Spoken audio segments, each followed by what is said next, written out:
Okay, so we're going to wrap this now in a very civilized way, making the panel work even harder. Let me recall that in the past, government has played a critical role in scaling innovation in education, formalizing innovation to create mass school systems. There are huge social innovations. Government will no doubt play a critical role in those innovations in the future. But of course, there will be other players. As a conclusion, panel, can you share with us where you think innovation will come from and where we should look for it to emerge?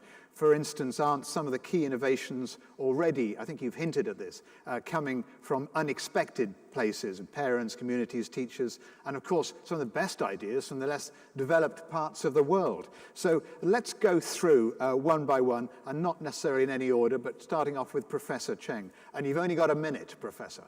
Yes, we can say that the innovation not only come from the technology change, but mainly come from the cultural change. When our teacher, our student believe, through the innovation, they can have unlimited opportunity for development. They will be committed to do it. Thank you. Okay, Denise? I agree with Professor Cheng. I think we could call it education. Innovation is rethinking education. So we need to change the culture. We need a cultural change to get where we want to get. So if a student is going to school for 15 years, like, how is he going to change?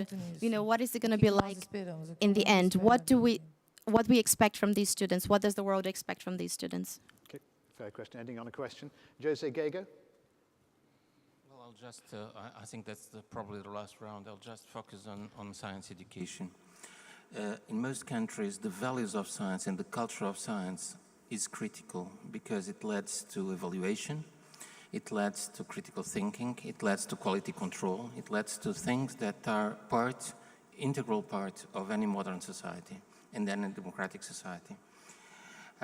The proximity between scientists and non-scientists, the proximity between the technical and the scientific professions and schools is increasingly important. School teachers cannot do it alone.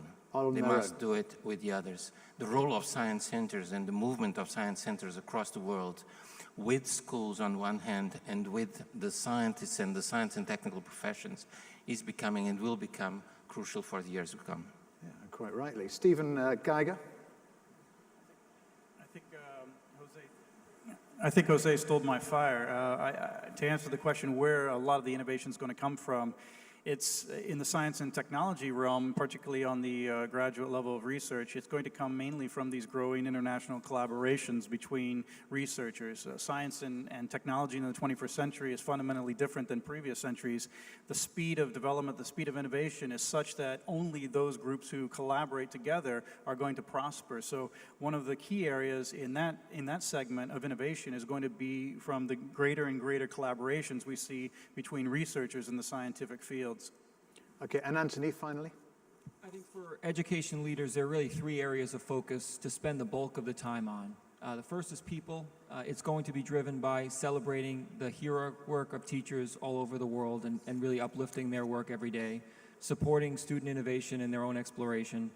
The second one is environment. We've got to build the right expectations for our student outcomes and uplift what we're looking for from students to contribute in society and give students hope that they can have an active contribution.